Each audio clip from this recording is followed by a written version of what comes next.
Les gars, on va revenir sur le match d'hier contre le Mammouth de Utah. Deuxième victoire de suite du Canadien, peut-être un petit peu moins convaincant que samedi contre les Maple Leafs. La bonne nouvelle, j'ai l'impression, dans ce genre de match-là où est-ce que le momentum shift beaucoup dernièrement, c'est rarement allé à l'avantage du Canadien. Marc, je commence avec toi, évidemment, tu étais sur place. Comment tu as vu cette rencontre-là? Puis est-ce que tu as vu ça dans un pas dans la bonne direction pour le Canadien? Ouais, pas dans la bonne direction. Il faut dire que c'est une équipe qui était beaucoup plus inspirée que les Leafs de Toronto de passage au Centre Bell samedi du côté du Canadien. Donc, un plus grand défi. C'est une équipe qui marque beaucoup de buts également. J'ai envie de dire que ça a été un peu un défi de caractère. Le Canadien a su profiter de quelques rebonds fortuits. Mais c'est vraiment le moment où, quelques instants après cette vue, c'est pas un but qui est refusé, c'est tout simplement un hors-jeu quelques secondes avant le but inscrit par Slavkovski en supériorité numérique. On rappelle le jeu, le but et Suzuki est en mesure d'inscrire son deuxième de la rencontre. Pour moi, c'est vraiment le tournant de cette rencontre-là. C'est pour ça que je parle de défi de caractère. C'était pas évident parce que l'instant de 6 minutes à peu près en deuxième période, tout allait du côté du Mammouth. On Ouais. générait, on était des dynamos. Le Canadien était embourbé dans son territoire. Il n'y avait rien qui allait. On avait l'impression de revivre des moments là, un peu moins rôdes du côté du Canadien, alors que Dobeš n'effectuait pas les arrêts. Tout ça s'est réglé en troisième période. Une bonne sortie du Canadien. Une très bonne période d'un gardien du Canadien depuis longtemps. Dobeš a été super solide en troisième période. Puis le Canadien, après avoir flirté là, je veux dire, après avoir joué avec le feu, le Canadien est en mesure tout de même d'aller chercher une grosse victoire là, pour amorcer ce voyage. Bruno, là, c'est un premier test qui est réussi dans ce voyage de 3 matchs-là. Là, tu as les Golden Knights vendredi. Hmm. C'est une des bonnes équipes, même si c'est pas une équipe qui joue son meilleur hockey présentement. Samedi, tu as l'Avalanche du Colorado. On est fin novembre, ils ont perdu une fois en temps réglementaire. Et puis, s'ils poursuivent sur ce rythme-là, ben, c'est une saison record, au-delà des Bruins de 2022-2023. Question que j'ai le goût de te poser. C'est sûr que rapidement, quand on pense à ça, on se dit, hey boy, OK, c'est que le Canadien, c'est pas une équipe dont la confiance est à 100% présentement, ça peut être dangereux. Est-ce que d'un autre côté, tu arrives à battre l'Avalanche du Colorado? Est-ce que ça peut donner, je veux dire, des points bonnies à la confiance parce que battre cette équipe-là en ce moment, ça vaut probablement plus que battre n'importe quelle autre équipe dans la Ligue nationale. Oui, mais tu regardes leur différentiel, tu mentionnes une défaite, c'est un différentiel de plus 44 déjà, tu n'es même pas rendu en décembre. Tout fonctionne pour l'Avalanche présentement. Puis je te dirais que cette victoire-là fait du bien moralement parce que c'est sûr que quand tu fais un voyage et que, exemple, tu perds le premier match contre Utah, puis là, tu te ramasses contre Ouais. deux grosses équipes et tu te retrouves dans une situation où tu vas peut-être revenir bredouille à la maison avec aucun point. C'est un peu plus difficile moralement dans une période où tu es peut-être un peu plus fragile. Là, d'avoir été chercher les 2 premiers points en banque, c'est sûr que de te présenter contre ces équipes-là, quand tu vas te présenter contre l'Avalanche du Colorado, même s'il va y avoir le chandail des Nordiques, tu vas te présenter là avec le fait de, hey, tu as déjà des points en banque. Tout le monde, les Mm-hmm. attentes vont être différentes. C'est un beau test, c'est une opportunité. C'est plus facile de voir ça comme une opportunité parce qu'il n'y a pas grand monde dans la Ligue nationale qui vont anticiper que le Canadien va battre l'Avalanche, surtout de la façon que l'Avalanche joue présentement. Mais c'est un beau défi. Ils vont en perdre des matchs d'ici la fin de l'année, c'est sûr, l'Avalanche. Fait que tu vas être une de ces équipes-là qui est capable d'en profiter, qui a un style de jeu qui va peut-être être capable d'aller percer ça au niveau de l'Avalanche du Colorado. Fait que ça devient un défi un peu plus intéressant. Puis ça met un peu moins de pression sur les épaules avec les 2 points que tu as récoltés hier. Dans un match, comme Marc mentionnait, décrit très bien, là, les hauts et les bas qu'il y a eu dans ce match-là, ça semblait s'en aller complètement dans une direction, ça revire de côté. Le Canadien fait preuve de caractère, revient, trouve une façon de gagner. Fait que c'est sûr que tu te présentes là avec un peu moins de pesanteur sur les épaules. Le bâton va être un peu moins serré quand tu vas jouer contre l'Avalanche. L'altitude, les gars, au Colorado,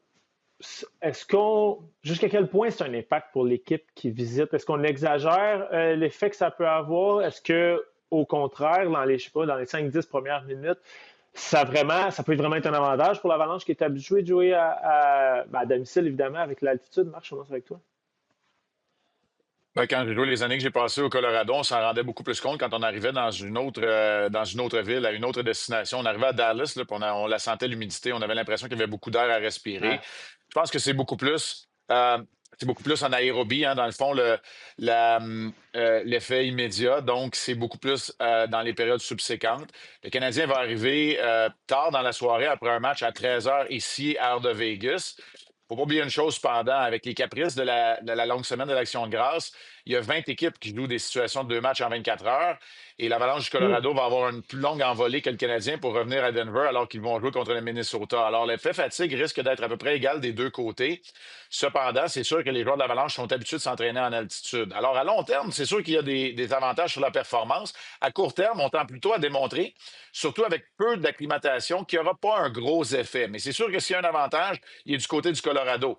C'est pas mal plus mentalement. Parce que là, si tu es à la fin d'un voyage, un troisième match en 4 jours, en 3 jours et demi, en fait, puis que ça va moins bien, Ouais. ça se peut là, que dans la tête, ça commence à jouer puis que tu as l'impression que l'oxygène ne se rend pas au poumon. Là. C'est peut-être plus là que ça risque de jouer dans la tête de certains joueurs, et surtout du côté du Canadien, qui est moins habitué de jouer dans le pareil circonstance. Mais écoute, c'est les seuls moments où Bruno Gervais réussissait à décocher des tirs à plus de 80 000 à l'heure parce qu'il y avait moins d'air. Fait que, tu L'impression sais, du vent dans le c'était dos. pas des muffins. À Denver, ouais, c'est ça.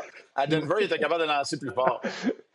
C'est le seul endroit dans la Bruno, ligue sans que joke, est-ce j'acceptais que de ça faire des avait beaucoup tirs. de. Bruno, savais-tu, quand tu as joué ou quand tu jouais contre l'Avalanche, est-ce que ça changeait-tu quelque chose pour toi? Y avait-tu une espèce d'acclimatation de 5-10 minutes ou honnêtement, tu t'y faisais rapidement? Bien, ça va dépendre. C'est certain que oui, il y avait des circonstances à ça, puis il y avait toute une science derrière ça. Tu sais, il y a des équipes, j'ai été part d'équipes Ouais. qui mettaient beaucoup de temps et d'analyse vers la science derrière ça, puis la stratégie de voyagement, ce que tu peux faire, parce que c'est sûr que tu es assez menotté avec le calendrier, mais s'il y avait des façons de faire, on le voit même au niveau de la NFL, il y a des équipes quand ils vont aller jouer à Denver, que leur stratégie avant de se présenter là va changer. Une des choses que moi je retiens là-dessus, puis tu sais, j'ai pas mon diplôme derrière moi de spécialiste en altitude, il est resté à la maison, mais c'est une chose que quand tu te présentais et tu jouais ton match en dedans des 24 heures de ton arrivée, c'était positif, comme quoi l'effet n'était pas aussi grand que si tu étais là pendant deux Ah ou ouais? trois jours. Il y avait comme une espèce de Exact. coussin. Fait que c'est soit tu arrives, tu joues ton match tout de suite, ou tu donnes le temps à ton corps de vraiment s'acclimater et tu joues ton match après OK. 3-4 jours de ton arrivée où tu as le temps de t'acclimater. Là, de le jouer dans l'espèce de routine d'arriver comme tôt la veille puis de jouer juste seulement le lendemain soir, c'était un peu le pire scénario parce que là, ça venait vraiment avoir son impact. Je te dis que l'effet de l'altitude dépendait souvent de la qualité de l'équipe adverse aussi. J'ai été dans des années où aller au Colorado, on appelait ça le point night. Ouais. C'était un match un peu plus facile. Fait que là, c'est moins pire. On dirait que t'es moins en altitude. J'ai l'impression qu'avec l'équipe qu'ils ont présentement, tu as l'impression que c'est un autre 1000 pieds encore plus haut en termes d'altitude pour là. Mais dans tout le scénario, c'est positif au niveau de l'effet de l'altitude. Mais le vrai effet est le 3 matchs en 4 jours, des après-midi, un horaire de voyagement qui n'est pas évident. Et là, tu te présentes au Colorado, c'est pas facile. Mais comme Marc le dit, le Colorado ont leur propre réalité avec le voyagement. Fait que c'est pas une excuse que tu veux utiliser, mais ça sera pas évident. C'est sûr qu'il va y avoir des jambes lourdes sur le banc. Tu risques d'avoir quelques joueurs se taper les jambes, se demander sont où mes quadriceps présentement? Sont encore à l'hôtel? C'est une possibilité. C'est un bon point aussi quand le numéro 8, le numéro 29 est sur la glace, tu as peut-être l'impression que l'altitude est un petit peu plus présente. Les gars, aujourd'hui, c'est l'Action de grâce américaine. Ici, au Québec, c'est une journée comme une autre. Puis je suis pas certain qu'on est conscient à quel point, dans la LNH, c'est une date baromètre. On le sait, là, il y a 76% des équipes qui ont, à l'Action de grâce américaine, s'ils sont en série, vont faire les séries. C'est peut-être moins vrai cette année, tellement le classement est serré. Il y a 2 points de différence entre la 14e et la 4e place dans l'Est. Revenons-en à l'Action de grâce américaine. Jusqu'à quel point, puis vous avez joué dans plusieurs marchés américains, jusqu'à quel point c'est une fête qui est populaire aux États-Unis? Et est-ce que ce l'est partout, peu importe, on est aux États-Unis? Marc, je commence avec toi. Oh, oui, c'est plus gros que Noël. C'est plus gros que Noël parce qu'il n'y a pas de Ah dénomination ouais. religieuse. Donc, tout le monde fête l'Action de Ah, grâce, alors que Noël, c'est une fête qui est chrétienne. Donc, oui, oui, c'est immense. L'après-midi, c'est impossible que tu ne reçoives pas 4-5 invitations pour aller manger chez les voisins ou avec les coéquipiers. Moi, j'ai vécu les deux. À l'étranger, là, on est à Vegas. Je veux dire, on a la chance d'être à Vegas. Il va y avoir des restaurants ouverts, mais ça nous est arrivé. Parce que moi, je dirais, depuis que je fais ce travail-là, là, avec le Canadien, la plupart du temps, on est dans une ville étrangère. Et comme avec le réseau des sports, on n'a pas nécessairement un groupe assez grand pour avoir un souper réservé. c'est complexe parce que les restos vont fermer à 5 heures, peut-être l'après-midi, parce que c'est un après-midi, hein, dans le fond, de festivités du côté de la Thanksgiving américaine. On a un nom pour ça chez nous aussi, hein, Dan, tu sais, ça s'appelle jeudi. Mais c'est une fête qui est fêtée. C'est vraiment fêté là, par tout le monde. Là. C'est vraiment la fête qui est la plus respectée à la grandeur là, des États-Unis, vraiment. Puis les Américains sont très bons pour nous faire sentir une part de la famille. Évidemment, c'est le football qui prend toute la scène et tout Ouais, c'est l'espace ça. dans cette journée-là. Alors, ouais, exact, absolument. Là, je sais pas, Bruno, toi, comment tu l'as vécu. Puis, tu sais, moi, j'ai déjà invité des coéquipiers, puis t'invites les coéquipiers, puis là, le voisin fait un plus gros party. Fait que finalement, t'amènes une partie du repas chez les voisins, tu te ramasses une trentaine, quarantaine l'après-midi, tu regardes du football, puis à 5 heures, le ventre bien plein, tu t'endors sur ton divan. Ah oui, moi, c'était ma fête préférée. Tu sais, je suis un grand fan de Noël, du temps des fêtes, j'adore. Mais le Thanksgiving, l'Action de grâce américaine, c'était ma fête préférée. Tu sais, puis c'est immense, là. C'est la journée, la plus grande journée de voyagement aux États-Unis parce que tout le monde Ouais. revient dans les familles. Tout le monde va aller se déplacer pour se retrouver ensemble. Puis c'est ça, c'est une journée où tu manges beaucoup trop. Tu manges, tu dors, tu manges, tu dors, tu regardes le football entre-temps. C'est une journée comme ça, mais tu te rassembles. Puis quand tu es sur la route, habituellement, même c'est un espèce de souper organisé, thématique d'Action de grâce, avec souvent, tu sais, c'était la dinde, la farce, etc. Tout ce qui était les repas, tu sais, la casserole de patates douces, les fèves vertes, etc. C'est tous les classiques du repas de l'Action de grâce américaine que tu faisais en équipe. Sinon, à la maison, c'est ça. J'ai eu des endroits où c'était vraiment une grande célébration de toute l'équipe avec les conjointes, si c'était possible à faire. Souvent, c'était dans cette direction-là. Mais il y a jamais. Le but, là, c'est qu'il n'y ait jamais personne tout seul. C'était absolument n'importe qui. Puis Exact. des fois, c'était drôle parce que moi, à New York, c'était très, très fort aussi. C'était tout le monde lançait des invitations pour s'assurer que personne soit seul. Je me rappelle avoir eu des invitations de la courtière qui m'avait aidé à trouver la maison où je vivais. Mais t'es sûr, hey, t'es sûr, parce que j'étais un jeune joueur qui vivait à New York. Hey, si t'as rien, c'est sûr, on a une place pour toi, on a une assiette, viens-t'en. Tout le monde s'assure que tu as un endroit où aller. Puis c'était une fête que j'adorais, un long week-end super intéressant, les matchs d'après-midi, le souper, etc. Moi, c'était une de mes occasions préférées aux États-Unis. C'est fou parce que je pense on réalise clairement pas au Québec à quel point c'est une fête importante. Puis même, Marc, que tu dises que c'est plus populaire que Noël. Moi, je savais que c'était important, mais jamais, jamais à ce point-là. Les gars, on passe au dernier sujet. La vague de blessures chez les Canadiens a entraîné des rappels et des premiers matchs dans la LNH. J'aime toujours entendre les anciens joueurs raconter leur premier match dans la LNH. Avec le Canadien, on a eu Jared Davidson, Florent Chakai et Adam Engstrom en quoi, une dizaine de jours.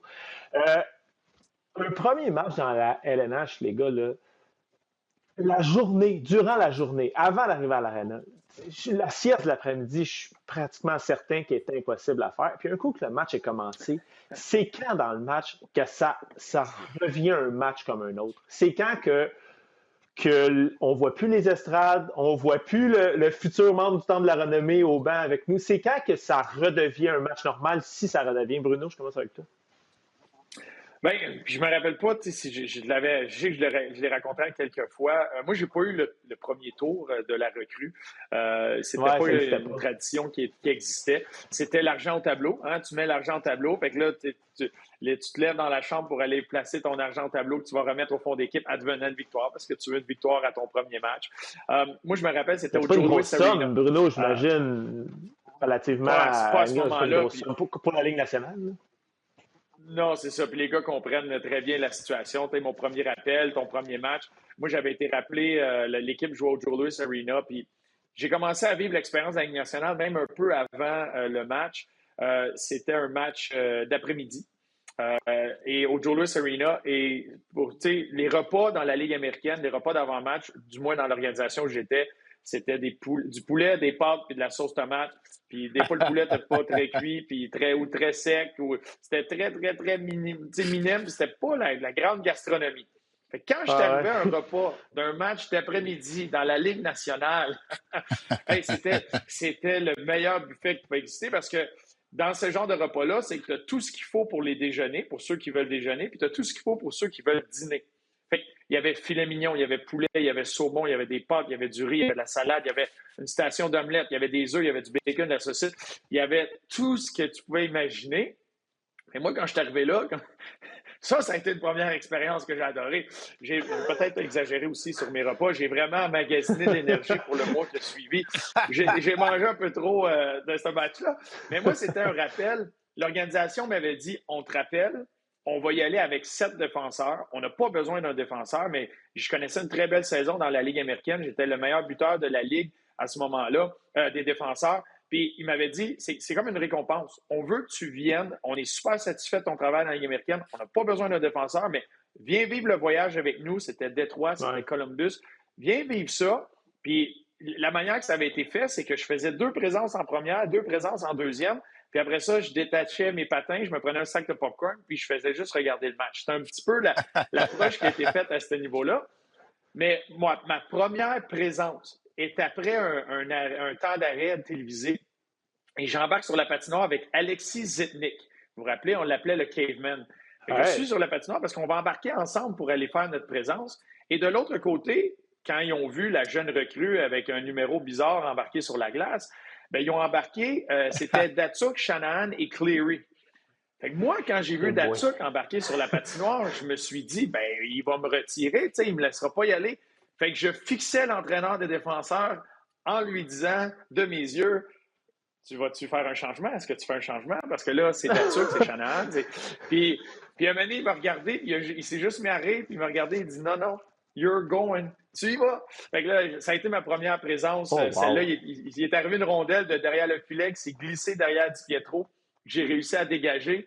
Puis quand je suis arrivé au banc, tout le monde me donnait une tape en arrière de la tête pour célébrer ce petit geste-là. Mais je me rappelle de ce moment-là. Puis c'était Niklas Lidstrom. Il y avait Rafalski, il y avait Lidstrom de l'autre côté. Mais je me rappelle fixer Niklas Lidstrom comme si j'étais un petit enfant qui regarde un match de la Ligue nationale, puis de le regarder aller. Puis ça, c'était un moment qui était assez wow. Mais tu sais, j'ai fait 2 présences en première, 2 présences en deuxième. Puis je pense que j'ai brûlé autant de calories ou mon rythme cardiaque a été aussi élevé tout le match, comme si j'avais joué un chiffre régulier. Fait que ça a été mon premier match. C'est le fun de voir qu'on garde cet émerveillement-là. Rapidement, Marc, ton premier match, tu es entouré d'une belle brochette de joueurs aussi. Oui, mais j'avais 19 ans à peine, plein de naïveté. C'était en 96. J'ai été rappelé parce qu'il y a une blessure à long terme à Craig Billington. Je suis le second de Patrick pour quelques matchs. Puis on joue une séquence de 2 matchs en 24 heures à domicile contre les Blues et le lendemain à Los Angeles au Great Western Forum. Et c'est moi qui ai délégué pour jouer ce match-là. C'est mon tout premier match. C'est Claude Lemieux qui est mon co-chambreur. Claude Lemieux, il est blessé. On arrive dans la chambre, fait que là, il est tard. Il dit, c'est quoi à ce film-là? Je dis, c'est Rising Sun. C'est le film avec Sean Connery puis Wesley Snipes. Il dit, OK, il dit, c'est bon, il faut que je le sache. Demain, je joue au golf avec Sean Connery. Ça a parti comme ça. Le lendemain, moi, je jouais mon match. Première pénalité, je patine vers le banc. Je me détourne. C'est Tom Hanks et Rita Wilson qui sont assis à côté du banc, pas loin au Great Western Forum. À cette époque-là, c'était un tout petit aréna. Ouais, voilà. Fait que ça a été une défaite. Puis, ironiquement, cette année-là, bon, l'Avalanche, on le sait, c'était une grande équipe quand même. C'était en 96-97, donc au mois de décembre 96. C'est pas drôle, ça va faire 29 ans là, dans quelques jours.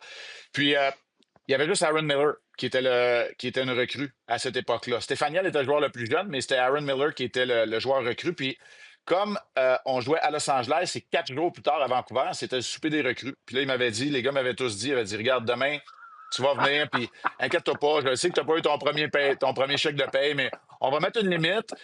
Puis, tu sais, il y avait Joe Sakic, il y avait Adam Foote, puis les gars m'ont dit, hey, inquiète-toi pas, on va mettre une limite, on va s'en occuper. Puis, tu sais, tu le payes une fois, c'est réglé pour le reste de ta carrière. Tu as 19 ans, tu vas en profiter. Bien, finalement, croyez-le ou pas, Billington était sur le voyage, puis il était correct. Puis tout de suite après le match, Pierre Lacroix m'a dit que je m'en allais de Los Angeles à Halifax. Sur le continent nord-américain, tu peux pas faire un plus long vol, mais j'étais tellement content de m'en aller junior, vous n'avez aucune idée. C'est un bel investissement, tu l'as eu plus tard dans ta carrière. C'est savoureux comme anecdote, les gars. Merci beaucoup d'avoir pris le temps encore cette semaine. Qui était content de se faire célébrer. L'entraîneur, il dit, déçu. Hey, tu retournes dans les mineurs, puis 2 fist pumps. Yes, merci, merci. Plus riche d'une coupe de mille. Merci beaucoup, les gars. On s'en parle bientôt. Salut. Bonne journée.